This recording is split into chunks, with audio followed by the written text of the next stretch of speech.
Sir கொஞ்ச நாளைக்கு முன்னாடி நீங்கள் சொன்னீங்க அண்ணாமலை அவர்கள் வந்து ராஜினாமா செய்ய போகிறாரு, ஒரு தனி கூட்டணியே வந்து உருவாக போகுது அப்படின்னு சொன்னீங்க. இன்னைக்கு நியூஸில் வந்திருக்கு திமுகவுக்கு எதிராக பிரச்சார பீரங்கி அண்ணாமலை அவர்களை தான் இறக்கவே போகிறாங்களாமா சார். சொல்கிறேன் எல்லாத்தையும் விரிவாக சொல்கிறேன். 8 பக்கம் ராஜினாமா கடிதம்லாம் சொன்னீங்க. உண்மைதாங்க. இன்னும் கூடுதலாக சொல்கிறேன். ஜனநாயக பிஜேபி கட்சியோட பேர், அண்ணாமலை தொடங்க இருந்த கட்சியின் பெயர் எல்லாமே முடிவாயிடுச்சு. நான் விசாரிக்காமல் எதையும் சொல்லவில்லை. எல்லா டெவலப்மெண்ட்ஸையும் நீங்கள் ஷார்ப்பாக கவனித்தா இதுக்கு பின்னாடி ஏதோ நடந்திருக்கு அப்படின்றத புரிஞ்சுக்க முடியும். என்னென்ன டெவலப்மெண்ட்ஸுன்றதை ஒன்றொன்றாக பார்ப்போம். ஒரு 10 நாட்களுக்கு முன்பு அதிமுக பிஜேபி கூட்டணியோட நிலைமை எப்படி இருந்தது? 2 வாரம்னு வச்சுக்கோங்களேன். 2 வாரத்துக்கு முன்னாடி எப்படி இருந்துச்சு? இடியாப்ப சிக்கல். தேராது கூட்டணின்னு தோணுச்சா? ஃபஸ்ட்டு யார் பஞ்சாயத்து இழுத்தது? ஓபிஎஸ் அவர்கள். ஓபிஎஸ். அடுத்தது செங்கோட்டையன். அதுக்கு அடுத்தது டிடிவி. சார் இடையில சின்னம்மா விட்டோம் பாருங்க சார். ரைட்டாக, முக்கியமான பாயிண்ட்டு. கரெக்டாக. இப்போ நீங்கள் சொன்ன இந்த 4 சம்பவங்களும் தமிழகத்தில் என்டிஏ கூட்டணி தேராது. அப்படி என்டிஏ கூட்டணியில் ஏற்படும் குழப்பங்களால் பலனடைய போவது எந்த கட்சி? திமுக. அப்போ இந்த குழப்பங்களுக்கெல்லாம் காரணம் யார்? திமுக. ஸோ பிஜேபியை பற்றி நான் பலமுறை சொல்லியிருக்கிறேன். எல்லா கட்சிகளும் தேர்தல் நேரத்தில் வேக வேகமாக வேலை செய்வார்கள். 24 மணி நேரமும் தேர்தலில் எப்படி வெற்றி பெறுவது என்பதை பற்றி மட்டுமே சிந்திக்கக்கூடிய ஒரு கட்சி எதுவென்றால் பிஜேபி மட்டும்தான். திரு ராஜ்தீப் சர்தேசாய் அவர்கள் 3 பொது தேர்தல்கள் 14, 19, 24 ஆகிய 3 தேர்தல்களை பற்றியும் ஒரு புத்தகம் எழுதியிருக்கிறார். அமித்ஷா கல்லூரியில் படித்து கொண்டிருக்கும்போது அமித்ஷாவை பற்றி சொல்கிறார் ராஜ்தீப் சர்தேசாய். அந்த புத்தகத்தில் என்ன சொல்கிறார் என்றால், அமித்ஷா கல்லூரியில் படிக்கும்போது ஒரு மாணவர் தேர்தல் நடக்கிறது. அந்த மாணவர் தேர்தலில் அமித்ஷா போட்டியிடுறார் என்று நினைவு, அல்லது அமித்ஷா ஆதரவு பெற்ற வேட்பாளர் போட்டியிடுகிறார். பெண்கள் எல்லாம் அமித்ஷாவுக்கு எதிராக போட்டியிடக்கூடிய வேட்பாளருக்கு ஆதரவாக இருக்கிறார்கள். ஆண்கள் அமித்ஷா தரப்புக்கு ஆதரவாக இருக்கிறது. தேர்தல் நடக்கிற அன்னைக்கு, எலெக்ஷன் அன்னைக்கு பயங்கரமான கலாட்டா நடக்க போகுதுன்ட்டு இந்த பொம்பளை பிள்ளைங்க வீட்டுக்கெலாம் ஃபோன் பண்ணி சொல்லிட்டாரு. எந்த பொம்பளை பிள்ளையும் ஓட்டு போடவே வரல, ஈஸியாக ஜெயிச்சிட்டாங்க. இதை ராஜ்தீப் தனது நூலில் குறிப்பிட்டு விட்டு, இந்த அமித்ஷா தான் இந்தியாவில் பஞ்சாயத்து தேர்தலிலிருந்து பாராளுமன்ற தேர்தல் வரைக்கும் பார்த்து கொள்கிறார். அதனால்தான் அவர்கள் மீண்டும் மீண்டும் வெற்றி பெறுகிறார்கள். ராஜ்தீப்புக்கும் பிஜேபி மீண்டும் மீண்டும் வெற்றி பெறுவது ஓப்பானதாக இல்லை என்றாலும், பொதுவா ராஜ்தீப் வந்து பிஜேபிக்கு எதிரான மனநிலை கொண்டவர் தான். மனநிலை கொண்டவர். ஆனாலும் அவர் இவர்களது உழைப்பையும் தேர்தலை எவ்வளோ சீரியஸாக இவங்க எடுத்துக்கிறாங்கன்றதையும் பார்த்து காங்கிரஸ் கட்சி கற்றுக்கணும். தேர்தலுக்கு 6 மாதம் முன்னாடி தூங்கி எழுச்சிட்டு போனீங்கன்னா ஜெயிக்க முடியாதுங்க அப்படின்ட்டு 2-3 நூல்கள்லையுமே வந்து அமித்ஷாவோட அந்த தேர்தல் வேலைகள் தொடர்பாக அவருடைய உழைப்பை வந்து ரொம்ப டீட்டெயிலாக சொல்லியிருப்பார். இதுதான் அமித்ஷா, ரைட்டா? அப்போ இப்படிப்பட்ட கட்சியான பிஜேபி தமிழகத்தில் இந்த நடக்கக்கூடிய இந்த குழப்பங்களை எல்லாம் பார்த்து விட்டு, சரி அவள் தான் டிடி போயிட்டார், ஓபிஎஸ் போயிட்டார், ஸ்மால் மம்மியும் வராது, 3வது அணி வந்துருச்சு, திமுக ஜெயிச்சிடும், சரி போங்க அப்படின்னு விட்டுட்டு வேடியாக பார்க்க நேற்றைக்கென்று தான் நினைவு. திரு டிடிவி தினகரன் அவர்கள் ஜிஎஸ்டி குறைத்ததை பற்றி ஒரு ட்வீட் போட்டிருக்காரு, பார்த்தீங்களா? பார்த்தேன் சார். யார் யாரெல்லாம் டேக் பண்ணியிருக்காரு அதில்? நிதியமைச்சர், மோடிஜி அவர்கள், பிரதமர் எல்லாரையும் டேக் பண்ணியிருக்காரு, பார்த்தீங்களா? அது என்ன பெரிய வரலாற்று சிறப்பு மிக்க புரட்சிகரமான சீர்திருத்தம் அது? நீ ரோட்டில் நடந்து போயிட்டுருக்க, ஏய் படங்க அப்படின்னு கூப்பிட்டு உன் பாயிலேருந்து 1000 ரூபாய் எடுத்து வச்சுக்கிட்டு போ அப்படின்னு அனுப்பிச்சி விட்ற. அனுப்பிச்சி விட்ட பிறகு நீ கொஞ்ச நேரம் கழிச்சு அழுதுகிட்டே, ஏங்க என்னங்க 1000 ரூபாய் இப்படி பிடிங்கிட்டீங்கன்னு சொன்னோன்னே, சரி சரி அல்லாத இந்தா ஒரு 300 ரூபா வச்சுக்க அப்படின்னு கொடுத்தா இது என்ன பெரிய சீர்திருத்தமா? அப்படி சிலாகிக்கிறாரு டிடிவி. 2 நாளைக்கு முன்னாடி தான் பிஜேபி ஒன்றும் அதிமுகவுக்கு உதவி பண்ணலை, அதிமுக எம்எல்ஏக்கள் தான் உதவி செய்தார்கள் என்று சொன்னாரா? ஏன் 2 நாள் சத்தத்தை காணா? இல்லை அண்ணன் ஓபிஎஸ் அவர்கள் வேறு சொல்லியிருக்காங்க. அந்த ஜிஎஸ்டி இது பண்ணி பிரதமர் மோடி அதெல்லாம் சொல்லுவார். ஓபிஎஸ் கதை முடிஞ்சு விடு, விஷயமே கிடையாது. ஸோ இதற்கு பின்னணியில் என்ன நடந்தது என்பதையெல்லாம் முழுமையாக புரிந்து கொண்டீர்கள் என்றால் இன்றைக்கி நிலைமை எப்படி இருக்குது, அடுத்தடுத்து என்ன நிலைமை என்பதை நீங்கள் புரிந்து கொள்ளலாம். கரெக்டாக நான் சொன்னது மாதிரி 2 வாரம் முன்னாடி பார்த்தீங்கன்னா, ஃபஸ்ட்டு ஓபிஎஸ் கலகக்குரல் எழுப்புகிறார், அடுத்து திரு செங்கோட்டையன், அதற்கு அடுத்து டிடிவி. அவள் தான் போல இருக்குது கலகலத்து போச்சு அதிமுக. இல்லை செங்கோட்டையனுக்கு அடுத்த நாள் சின்னம்மா அவங்க கலகக்குரல் எழுப்பு எல்லாம் ஒன்றா சேர்ற மாதிரி இருந்துச்சா? அன்று இவர்கள் போட்டு வைத்திருந்த திட்டத்தையும் சொன்னேன்னா, அண்ணாமலை புதுக்கட்சி தொடங்குகிறார், and small mummy, Thiru TTV, Thiru OPS, தேவைப்பட்டால் செங்கோட்டையன், இவர்கள் அத்தனை பேரையும் இணைத்து அண்ட் கூடுதலாக அன்புமணி அவரையும் சேர்த்து கொண்டு விஜய் வந்தால் மகிழ்ச்சி, வராவிட்டால் வருத்தம் இல்லை என்று கொங்கு, சவுத்து, நார்த்து போட்டால் அதிமுக வீழ்த்த முடியுமான்னு கேட்டப்போ 2 பேரும் கோரஸாக நிச்சயமாக வீழ்த்த முடியும் அப்படின்னு சொன்னீங்க. ரைட்டா? இதை நீங்கள் பண்ணுவீங்க, ஒரு பிளான் போடுவீங்க, இதை பிஜேபி வேடிக்கை பார்த்துட்டு இருக்குமா? திரு அண்ணாமலை அவர்கள் கடந்த வாரமே அந்த 8 பக்க ராஜினாமா கடிதம் எல்லாம் உண்மை. அந்த கடிதத்தில் என்ன இருந்தது என்பதும் தெரியும். கட்சியோட பேர்லேயே இருக்குல்ல, ஜனநாயக பிஜேபி. அப்போ இப்போ இருக்க பிஜேபியில் ஜனநாயகம் இல்லையா? அதான் இப்போ மீனிங் எதுக்கு? அது பேர் ஏதோ பாரதிய ஜனதான்னு வச்சிருக்காரு, அதை கொஞ்சம் திருப்பி. அப்படி கிடையாது. மறுமலர்ச்சி திமுக என்றால் என்ன? திமுகவில் மறுமலர்ச்சி இல்லை, நான் மறுமலர்ச்சி ஏற்படுத்துகிறேன். அண்ணா திமுக என்றால் என்ன? அண்ணா சொன்னபடி திராவிடத்தை முன்னேற்றவில்லை, திராவிட முன்னேற்ற கழகம். அதனால் அண்ணா சொன்னபடி திராவிடத்தை முன்னேற்றுவதற்காக உருவாக்கப்பட்டது தான் அண்ணா திராவிட முன்னேற்ற கழகம். சரியா? அதனால ஜனநாயக பாஜக என்றால் பாஜகவில் ஜனநாயகம் இல்லை. இப்படியெல்லாம் உருட்டலாம் என்று பல்வேறு திட்டங்களை போட்டு வைத்திருந்தார். இவ்வளோ நாளாக வந்து பாரதிய ஜனதா கட்சிக்கு எதிராக இருந்தவங்க இதை சொல்லிட்டு இருந்தாங்க. இன்றைக்கு பாரதிய ஜனதா கட்சியிலேயே ஒரு கழக குரல். அண்ட் பெரிய அளவில் திமுக ஃபண்டு பண்ணுது. ரைட்டா? அண்டு இந்த அண்ணாமலை இந்த பாத யாத்திரையெல்லாம் போனார், நினைவு இருக்கா? என் மண் என் மக்கள். அதுபோல் ஒரு பிரமாதமாக அண்ணாமலையால் வந்து தமிழகம் முழுக்க சுற்றுப்பயணம் செய்ய முடியும். அதெல்லாம் 1000 சொன்னாலும் அண்ணாமலையோட எனர்ஜியிலெல்லாம் யாரும் குறைச்சி மதிப்பிட முடியாது. பம்பர மாதிரி தூக்கம் இல்லாமல் வேலை செய்யக்கூடியவர். அதுவும் திமுக இந்த மாதிரி ஒரு பெரிய அமௌண்ட்டை தூக்கி கொடுத்துச்சுன்னு வச்சுக்கோங்க, ஓடுவார். நீ இந்த வேலையை கச்சிதமாக செஞ்சு முடிச்சேன்னா அடுத்து என்ன, ஏன் நம்ம ஆட்சி தானே, நான் கூட நல்லா வேலை செய்வீங்கன்னு சரி பாரதிய ஜனதாவுக்கு வேலை செய்ய போகிறாரு. நோ, அவருக்கு வேலை செய்வார். அதாவது அவர் அரசியலுக்கு வந்ததுக்கு அப்புறமா அவர் தொட்ட உயரத்தை கவனிச்சா அது பிரமிக்கக்கூடியது தான் சார். நான் மறுக்கவில்லை மாலதி, உங்களது நோக்கம் உன்னதமாக இருக்க வேண்டும். உங்களுடைய அசாத்திய திறமை நல்ல நோக்கத்தோடு சேரும்போது தான் பெரிய உயரத்தை அடைவீர்கள். இதெல்லாம் ரெண்டும் வேணும், திறனும் வேண்டும், நோக்கமும் உன்னதமாக இருக்க வேண்டும். நோக்கம் உன்னதமாக இல்லாததனோட விளைவு தான் அண்ணாமலை இன்னைக்கு அந்த உயரத்திலிருந்து விழுந்து விட்டார். திரு அண்ணாமலை அவர்களை ஐபிஎஸ் பதவியை ராஜினாமா செய்ய வைத்து அமித்ஷா அவர்களிடம் அறிமுகப்படுத்தி அரசியலுக்கு கொண்டு வந்து ரஜினிகிட்ட ஃபஸ்ட்டு அனுப்பி டெஸ்ட் பண்ணி ரஜினி தேரமாட்டார் என்பதை தெரிந்து கொண்டதும் தமிழக பிஜேபியின் தலைவராக்கி அவருக்கு போன வாரம் வரை ஆபத் பாந்தவனாக, அருட்தந்தையாக, ஒரு பாதுகாவலராக இருந்தது யார் என்றால் பாரதிய ஜனதா கட்சியின் அமைப்பு பொதுச் செயலாளர் திரு BL சந்தோஷ், கர்நாடகாவை சேர்ந்தவர். அவருக்கும் கர்நாடக முதல்வராக வேண்டும் என்ற ஆசை இருக்கிறது என்றதெல்லாம் நான் சொன்னேன். இன்றைக்கி அந்த BL சந்தோஷே கூப்பிட்டு சொல்லிட்டாங்க. சொல்வதை கேட்கப் போகிறீர்களா அல்லது அண்ணாமலையோடு சேர்ந்து நீங்களும் மூழ்கப் போகிறீர்களா என்பதை BL சந்தோஷிடம் நேரடியாக சொல்லிவிட்டார்கள். BL சந்தோஷ் இருக்கக்கூடிய அமைப்பான RSS அமைப்பே சொல்லிவிட்டது.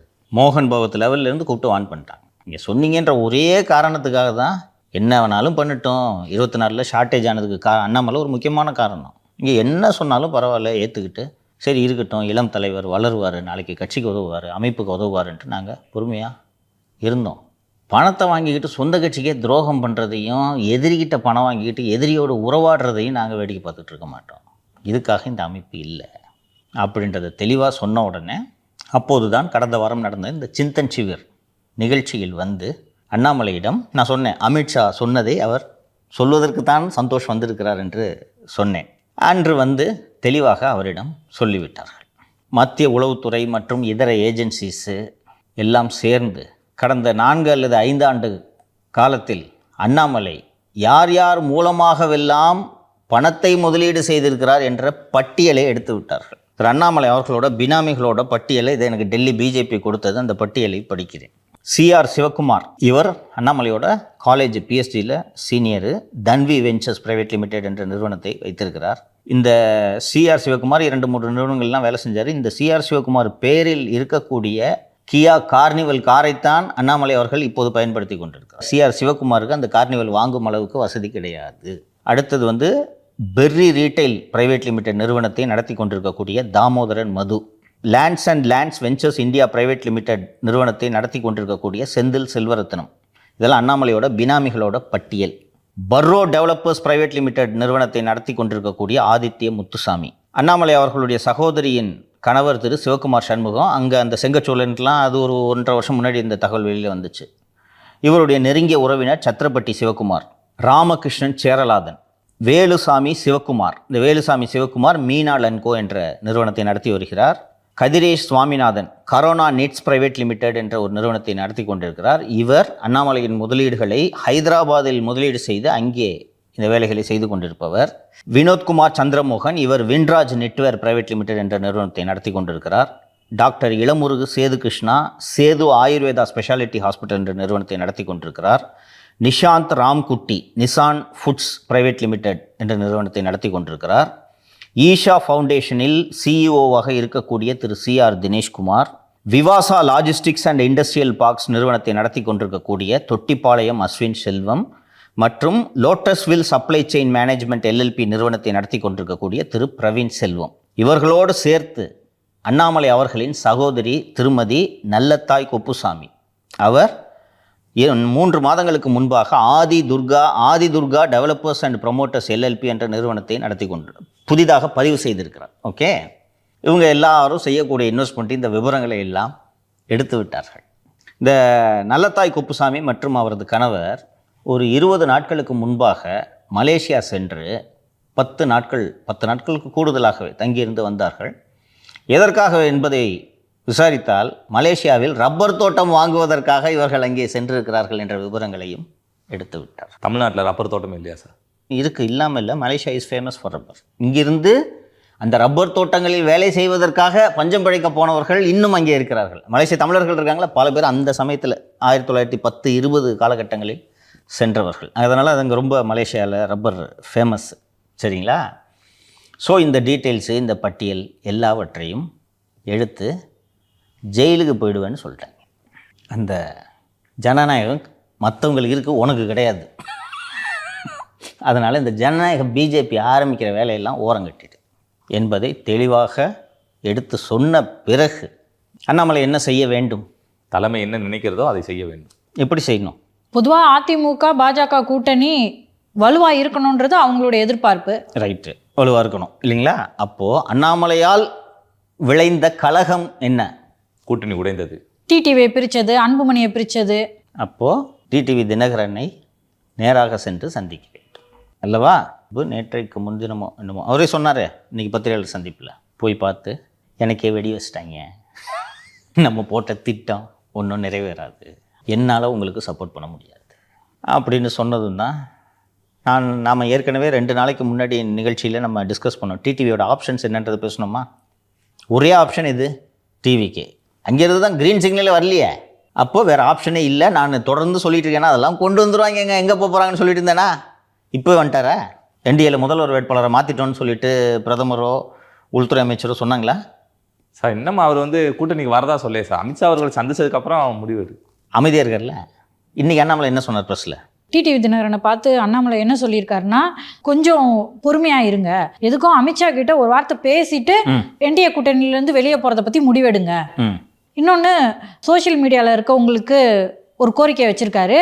நம்ம கூட இருந்தவங்க 2024 நம்மளுக்கு சப்போர்ட் பண்ணவங்க, அவங்க மனம் புண்படுற மாதிரி பேசாதீங்க.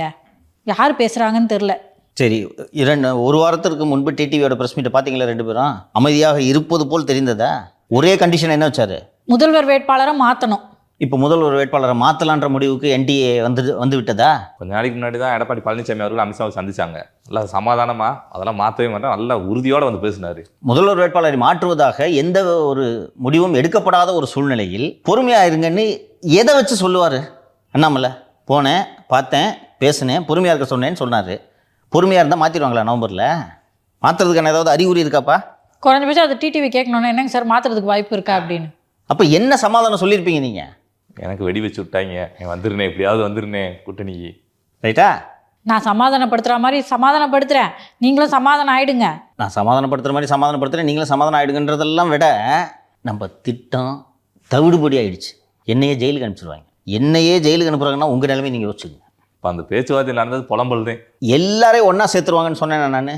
முடிஞ்சா டிடிவி சாப்டர் முடிஞ்சா? விருந்தெல்லாம் கொடுத்துருக்காருங்க சார் டிடிவி அண்ணாமலைக்கு. டெய்லி ஃபோனில் பேசிக்கிட்டு தான் இருக்காங்க. நான் தான் சொன்னேனே, டிடிவி இவர் தான் தூண்டி விட்டார்னு சொன்னேன்ல. இப்போ தும்முனா தான் கரெக்டாக இருக்கும், தும்முனேன்னு சொல்லிட்டு இவர் சொன்ன உடனே இவரும் போயிட்டு பழனிசாமியை மாற்றணுங்க. மாற்றினாதாங்க துரோகம். அதையும் சொல்லியிருக்காரு சார் சந்திப்புலேயே. தலைமையில் இருக்கவங்க நினச்சிக்கிருக்காங்க, நானே சொல்லி தூண்டி விட்டு நீங்கள் வெளியே போனீங்கன்னு சொல்லிட்டு எப்படியாவது பார்த்து வாங்கினேன் அப்படின்னு சொல்லி சொன்னதா. எத்தனை முறை துரோகன்ற வார்த்தை பயன்படுத்தினார் மாலதி. துரோகத்தை நாங்கள் பொறுத்துக்க மாட்டோம், துரோகத்தை நாங்கள் பொறுத்துக்க மாட்டோம்னு எத்தனை வாட்டி சொன்னார். இப்போவும் பொறுத்துக்க மாட்டீங்களே. அது முடிஞ்சா? கடந்த வாரம் அமலாக்கத்துறை சோதனைகள் நடைபெற்றதா? ஜிஆர்கே ரெட்டி குழுமம் மற்றும் வேறு சில நிறுவனங்களில் சோதனை நடைபெற்றதா? சசிகலா தொடர்பான ஆவணங்கள் கைப்பற்றப்பட்டு இருக்கின்றன. இனி அதிமுக பொதுச் செயலாளர் என்ற அறிக்கை திருமதி சசிகலா அவர்களிடமிருந்து வராது. முடிஞ்சா? பன்னீர் எதுவும் சொல்கிறதுக்கு முன்னாடி அவரே சரண்டர் ஆகிட்டார். அவங்க கூட சேர மாட்டேன் சார், நான் விட்டுருங்க சார் என்ன. வாழ்த்துலே தெரிஞ்சிருச்சு சார் நேற்று. இன்று ஈரோடு சென்று ஈரோட்டிலிருந்து நீலகிரி சென்று திரு பழனிசாமி அவர்கள் பிரச்சாரம் செய்ய இருக்கிறார். இன்னைக்கு ஈரோடில் மிக பிரம்மாண்டமான வரவேற்பு பழனிசாமிக்கு. செங்கோட்டையன் பகுதியில் மிக உற்சாகமான பிரம்மாண்டமான வரவேற்பு. சார் ஒன்று புரிஞ்சுக்கலாமா? அதாவது செங்கோட்டையன் அவர்களை ஏற்பாடு பண்ணி எப்படியாவது, ஏன்னா அது அவங்களோட வலது கருத்தை தான் அங்கே வந்து நிப்பாட்டுக்கதா சொல்கிறாங்க. அப்படி இருக்கப்ப நான் புஷ் பண்ணி எப்படியாவது இந்த இதில் சீட்டு வாங்கினா போதும் அப்படின்னு நினைக்கலாம். இன்றைக்கி செங்கோட்டையனுக்கு என்ன ஆப்ஷன் இருக்கு? சீட்டு கொடுக்க முடியாதுன்னு சொல்லிடுறாங்க. என்ன பண்ணுவார் சொல்லு? ஒன்றும் பண்ண முடியாது. இல்லை, அந்த கூட்டம் செங்கோட்டையன் ஏற்பாடு பண்ணதாங்க சார். செங்கோட்டையன் எப்படிமா ஏற்பாடு பண்ணுவார்? செங்கோட்டையன் கூட பேசுகிறாருன்னு தெரிஞ்சாலே அவங்கள கட்டம் கட்டுவாங்க. உங்களுக்கு அந்த மெசேஜை கன்வே பண்ணுறதுக்கு தான் செங்கோட்டையனின் ஆதரவாளர்கள் என்று தெரிந்த அத்தனை பேரின் பதவியும் பறிக்கப்பட்டது. சத்யபாமா புதிய மாவட்ட செயலாளர் திரு வி.கே. செல்வராஜ் அவர் தலைமையில் தான் இன்று வரவேற்பு அளிக்கப்பட்டது. அது முடிச்சா? செங்கோட்டையன் முடிச்சா? பன்னீர் முடிச்சா? டிடி முடிச்சா? இதில் நடுவில் சார் சின்னம்மா ஆதரவாளர் ஒருத்தவங்க வேற வெளியே போயிட்டாங்க சார். யாருமா அது? அந்த அம்மா எப்படி ஃபேமஸ்ன்னு சொல்கிறேன். ஒரு தடவை வந்து சின்னம்மா பேசிகிட்டு இருக்காங்க, இன்டர்வியூ கொடுத்துட்டு இருக்காங்க. அப்போ வந்து எப்படி பேசுகிறாங்க, எப்படி பொழந்து கட்டுறாங்க பாருங்கன்னு ரியாக்ஷன் கொடுத்தாங்க. அதில் பெரிய ஆளானவங்க அவங்க. அது முடிஞ்சிச்சுங்களா? இப்போ ஒரு 20 நாளைக்கு முன்னாடி இருந்த சூழல் இன்று இருக்கிறதா? அடுத்ததை சொல்கிறேன். திரு நயினார் நாகேந்திரன் எப்போலேருந்து தொடங்குறாரு? அக்டோபர் 5 சார் பிரச்சாரத்தை தொடங்குறாரு. அக்டோபர் 5 முதல் தமிழகம் எங்கும் சுற்றுப்பயணம். இந்த பிஜேபி எப்படி எலெக்ஷன் அணுகுதுன்னு பாருங்கள். எல்லா கட்சியும் கற்றுக்கணும். உள்ளபடியே சொல்கிறேன், மீண்டும் மீண்டும் பிஜேபி ஜெயிக்கிறது எனக்கும் தான் பிடிக்கல. ஆனால் எப்படி ஜெயிக்கிறாங்கன்றதை எல்லா கட்சியும் கற்றுக்கணும். அவங்க போடுற பிளானை பற்றி கற்றுக்கணும். திமுக பற்றி நான் சொல்லியிருக்கேன்ல, இதை திமுக தோக்கணும்னு தான் நான் நினைக்கிறேன். ஆனால் அவங்க பண்ணுற வேலை எத்தனை முறை மாலதிட்ட காமிச்சிருக்கேன்னு கேளுங்க. ஒரு ஓடிங் விடாமல் வாடகை எடுத்து கொஞ்ச நாள் உங்களுடன் ஸ்டாலின் பேனர், அடுத்து தமிழகத்தை தலைகுனிய விட மாட்டேன்னு இப்போ banner. We should learn. Okay. So Thiru Nainar Nagendran அவர்கள் 5 முதல் பிரச்சாரத்தை தொடங்க இருக்கிறார். முதல் நாள் பிரச்சாரத்தில் திரு பழனிசாமி அவர்கள் கலந்து கொள்ள வாய்ப்பு இருக்கிறது என்று தகவல்கள் கூறுகின்றன. கலந்துக்குவார். ஓகேவா? இது ஒரு புறம். அடுத்ததாக தமிழகம் எங்கும் 234 தொகுதிகளிலும் பிஜேபி அதிமுக இணைந்து நடத்தக்கூடிய ஆர்ப்பாட்டங்கள், ஒவ்வொரு தொகுதியிலும் மதுரவாயில் இருக்குன்னா மதுரவாயில் தொகுதியில் ரோடு போடல, பாலங்கட்டில் சாக்கடை அடிச்சிருக்கு, தெருவிளக்கு இல்லை, பள்ளிக்கூடம் இல்லை, அந்த ஊர் விஷயங்கள் அதிமுக மற்றும் பாஜக இணைந்து 234 தொகுதிகளிலும் ஆர்ப்பாட்டங்கள் நடைபெற இருக்கிறது. பிஜேபியின் நிர்வாகியாக இருக்கக்கூடிய திரு வினோஜ் பி செல்வம் அவர்களை தமிழகம் முழுக்க 234 தொகுதிகளிலும் இந்த போராட்டங்களை முன்னெடுப்பதற்கான ஒருங்கிணைப்பாளராக பிஜேபி நியமித்திருக்கிறது. சார் இந்த போராட்டம் ஒரு மிகப்பெரிய தாக்கத்தை ஏற்படுத்துமா சார் அரசியல்? உள்ளூர் இஷ்யூவை கொண்டு வந்துடலாம்ல. இது சட்டப்பேரவை தேர்தல். அந்த சட்டப்பேரவை தொகுதியில் என்ன பிரச்சனை? குறிப்பாங்க சார், அந்த கோயம்பேட்டிலேருந்து மதுரை வாயிலெல்லாம் வரைக்கும் தூண்லாம் போட்டிருக்காங்க சார். இது வரைக்கும் கட்டியே முடிக்கல சார். 2011 ஆரம்பிச்சதுமா? 2011 அதுக்கு முன்னாடியே ஆரம்பிச்சது. 2011 நிறுத்தினாங்க ஜெயலலிதா வந்து. 11 நிறுத்தி 11க்கு பிறகுனா 15 வருஷம் ஆச்சா? 15 வருஷம் கழிச்சு திருப்பி அதே வேலையை ஆரம்பிக்கிறேன். அது இல்லாமல் ஒவ்வொரு தொகுதியிலும் உள்ள ஒரு பிரச்சனை இருக்குமா இருக்காதா? மக்களுக்கு மனசுக்குள்ள அதோட புழுக்கம் இருக்கும்ல. இன்னைக்கு அதை கையில் எடுக்கும்போது சரிதான் அப்படின்னு மக்களும் மகிழ்ச்சியாக இருப்பாங்க. நிதிஷ், இப்போது உங்களுக்கு எந்த தொகுதி? உசிலம்பட்டி தொகுதியில் பிஜேபி இந்த ஆர்ப்பாட்டத்தை நடத்த போகிறாங்கன்னு வச்சுக்க. இந்த 4.5 வருஷமாக உசிலம்பட்டியில் திமுக எதெல்லாம் செய்யலைன்றதை பேசுறதுக்கு இது வசதியாக இருக்குமா? ADMK MLA sir, ADMK MLA நான் இந்த திட்டங்களை எல்லாம் கேட்டேன், இதை செய்து தரவில்லை என்று அவரே வந்து பேசுவார். நேற்று ஆர்பி உதயகுமார் அவர்கள் பாலம் போட்டு கொஞ்ச நாளே ஆச்சு, இங்கே இடிஞ்சு கீழே விழுந்துச்சுங்கிட்டு. இன்றைக்கி நேற்று திருச்சியில் ஏதோ ஒரு ஸ்கூலு கூரை இடிஞ்சு விழுந்துச்சு. ஏப்ரல் மாதம் திறந்த ஸ்கூலு கூரை இடிஞ்சு விழுந்துச்சுன்ற ஒரு செய்தி வந்திருக்கிறது. ரைட்டா? இப்போ அந்த உள்ளூர் தொகுதியில் இருக்கக்கூடிய பிரச்சனைகளை கவனத்திற்கு கொண்டு வந்துடலாமா? இப்போ திமுக இதெல்லாம் செய்யலை. ஸோ பிரச்சாரமாக இது போராட்டம் என்ற பெயரில் இது தேர்தல் பிரச்சாரம். அண்ட் இதை செய்வதன் மூலமாக சில பிரச்சனைகளை திமுக அரசு தீர்த்து கூட வைக்கலாம். அப்படி ஒருவேளை தீர்த்து வச்சாங்கன்னா என்ன பண்ணணும் சொல்லு? வெற்றி, என்டிஏ கூட்டணிக்கு வெற்றி. 4.5 வருஷமாக செய்யாததை நாங்கள் போராட்டம் நடத்தியதும் அஞ்சி செய்து விட்டார்கள். இப்போதே நாங்கள் இவ்வளவு மக்கள் நலனில் அக்கறை கொண்டிருக்கிறோம் என்றால் எங்களுக்கு நீங்கள் ஒரு வாய்ப்பளித்து பாருங்கள். இதான் அரசியல், மைக்ரோ மேனேஜ்மெண்ட்டுன்னு சொல்லுவாங்க, ரைட்டா? அண்ட் இன்னைக்கு டைம்ஸ் ஆஃப் இந்தியாவில் செய்தி வந்திருக்குன்ட்டு நான் நினைக்கிறேன். ஒரு விஷயம் சொல்லிடுறேன், BJP and ADMK they are taking the 2026 Tamil Nadu elections very very seriously. பார்ப்பதற்கு தோற்றம் அப்படி தெரியும், இங்கே ஒஞ்சு கிஞ்சு கிடக்குது, ஒன்றும் தேராது போல இருக்குது. நினச்சேன் தான் சார். ஏன்னா நீங்கள் வந்து சொல்லிகிட்டே இருந்தீங்க நவம்பர் மாதம் பீகாரில் எலெக்ஷனு, அது வரைக்கும் அமித்ஷாவோ பிஜேபியோடைய கண்களோ இந்த பக்கம் திரும்பாது அப்படின்னு சொல்லியிருந்தீங்க. ஆனால் இங்கே வந்து பார்த்திங்கன்னா நாளுக்கு நாள் வலுவிழந்து கொண்டு இருக்கிறது என்டிஏ கூட்டணியாக இருக்கட்டும், அதிமுகவோட உட்கட்சி பூசலாக இருக்கட்டும். அப்படி இருக்கும்போது அந்த பீகார் எலெக்ஷனுக்குள்ளேயும் தானே சார் கூப்பிட்டு பார்க்குறாங்க, எல்லா பிரச்சனைகளையும் சரி பண்ணுறாங்க. கையை மீறி போயிட்டுருக்கு மாலதி பிரச்சனை. சரி, பீகார் எலெக்ஷன் முடிஞ்சிட்டு நவம்பர் வரைக்கும் வெயிட் பண்ணான்னு பார்த்தா உள்ளுக்குள்ளே ஒரு பெருச்சாலி குடஞ்சிக்கிட்டு இருக்கிறத எப்படி வேடிக்கை பார்த்துட்டு அனுமதிச்சுக்கிட்டு இருப்பாங்க. அண்ணாமலை அனௌன்ஸ் பண்ணிட்டாருன்னா வந்து பார்க்கறதுக்குள்ளேயே அந்த எலி எல்லாம் தின்னு முடிச்சிருச்சுன்னா. மாலதி ஒரு நிகழ்ச்சியில் கேட்டாங்க, ஏன் சார் அனுப்பி விட்ற வேண்டியது தானே சார் அவரை அண்ணாமலைன்ட்டு. அனுப்பி விட்ட உடனே நீங்கள் போய் இந்த தினகரன், பன்னீர்செல்வம், அன்புமணி எல்லாரையும் சேர்ந்துக்கிட்டு கேண்டிடேட்டு போட்டு என்டிஏ வேட்பாளரை தோக்கடிப்பீங்க, வேடிக்கை பார்த்துட்டு இருக்குமா? இது ஒரு டவுட் இருக்குது சார் எனக்கு. இப்போ எப்படியும் விஜய் அவர்கள் தனியாக நிற்கிறாரு, பிஜேபி வந்து எங்களோட கொள்கை எதிரி அப்படின்னு சொல்கிறாரு, பிஜேபி இருக்கிற வரைக்கும் நாங்கள் அதிமுகவோட சேர மாட்டோம்னு சொல்கிறாரு. இந்த கூட்டணி வலுவாக இருக்க போகுது. அப்போ சட்டமன்ற தேர்தலில் இப்போ பார்க்குற வரைக்கும் நம்மளுக்கு விஜய் தனித்து நிற்க போறாருன்னு தான் தோணுது. தனித்து நின்றால் திமுகவுக்கு வெற்றி உறுதின்றது அவருக்கே கூட தெரியும், உள்ளங்கை நெல்லிக்கனி போல தான் ரொம்ப விசிபிளாக தெரிகிற விஷயம். அப்படி இருக்கும்போது இந்த பிளானுக்கு என்ன சார் தேவை இருக்குது? எந்த பிளானுக்குமா? இப்போ அண்ணாமலை இந்த மாதிரி ஒரு ஃபேக்ஷன்ஸை இணைச்சிக்கிட்டு அவங்க போட்டி போட்டு அதிமுகவை மேலும் ஏன் பலவீனப்படுத்தணும்? பெரிய போருக்கு போகும்போது 10 பிளானை ரெடியாக வச்சுருக்கணும். நீங்கள் எல்லா பிளானையும் ரெடியாக வச்சுருக்கணும். ஒரு பிளான் ஃபெயிலியர் ஆச்சுன்னா சரிப்பா தான் போச்சுப்பா, தோத்துட்டு வீட்டுக்கு போகலாம்ப்பா அப்படின்ட்டு வந்துடுவீங்களா? என்ன காரணம் என்றால் தோக்கிறதுன்றது ஆப்ஷனே கிடையாது. தோத்த குடும்பம் ஜெயிலுக்கு போயிடும், சரியா? அதனால் வெற்றி பெறுவதற்கு எல்லா விதமான வேலைகளையும் செய்வார்கள். கொலை கூட செய்யலாம். All is fair in love and war என்று சொல்வார்கள். நீங்கள் சொன்னீங்களே சார், அந்த குஜராத் தேர்தலில் பிரதமர் மோடி அவர்களுக்கு எதிர்த்து தான் நின்று அவரை சுட்டு கொண்டாங்க. இந்த வரைக்கும் விசாரணையில் எதுவுமே தெரியல. அதான் அரசியல், சரியா? இன்னொரு டவுட் இருக்கு சார். இப்போ திரு விஜய் அவர்கள் தனியாக நிற்க போறேன்னு சொல்லிட்டாரு, ஆட்சியிலும் அதிகாரத்திலும் பங்கு கொடுக்குறேன்னு சொல்லிட்டாரு.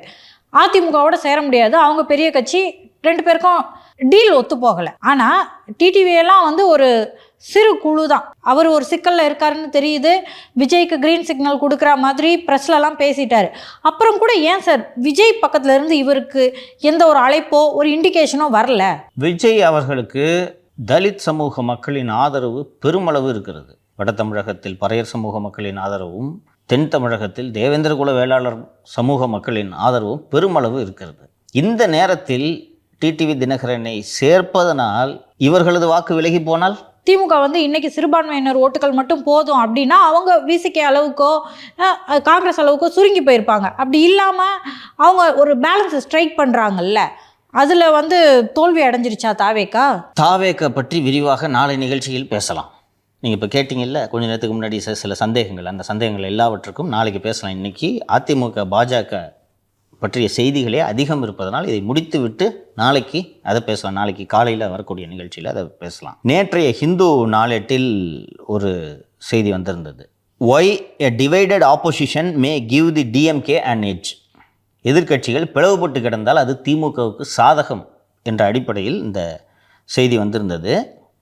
2021 சட்டப்பேரவை தேர்தல் முடிவுகளில் அம்மா மக்கள் முன்னேற்ற கழகம் பெற்ற வாக்குகளினால் எத்தனை தொகுதிகளில் அதிமுக தோல்வியை தழுவியது, அப்போது அதிமுக பிஜேபி கூட்டணி தான், என்டிஏ கூட்டணி தோல்வியை தழுவியது என்று பட்டியலிட்டிருக்கிறார்கள். தென்காசி, சங்கரன்கோவில், வாசுதேவநல்லூர், ராஜபாளையம், நாங்குநேரி, திருவாடானை, காரைக்குடி, சாத்தூர், ஆண்டிப்பட்டி, மன்னார்குடி, பாபநாசம், மயிலாடுதுறை, திருமயம், கந்தர்வக்கோட்டை, விருதாச்சலம், நெய்வேலி, காட்பாடி, திருப்போரூர், உத்தரமேரூர், டிநகர், இந்த 20 தொகுதிகளிலும் அதிமுக வேட்பாளருக்கும் திமுக வேட்பாளருக்கும் இருக்கக்கூடிய வாக்கு வேறுபாட்டை விட அமமுக அதிகமாக வாங்கியிருக்கிறது. இப்போ இந்த ஹிந்து செய்தியாளர் ராமகிருஷ்ணனிடம் இருக்கக்கூடிய இந்த புள்ளி விவரம் பிஜேபியிடம் இருக்காதா? அப்போ நீங்கள் முதல் 2% வச்சுக்கிட்டு முதல்வர் வேட்பாளரை மாற்றணும்னு சொல்லுவீங்க. ஜனநாயக பாஜக கட்சியோடு கூட்டணி அமைத்து திருப்பி கேண்டிடேட் போடலான்னு நீங்கள் பிளான் பண்ணுவீங்க, உங்களுக்கு வேடிக்கை பார்த்துட்டு இருப்பாங்களா? அதனால் க்ளோஸ் பண்ணிட்டாங்க.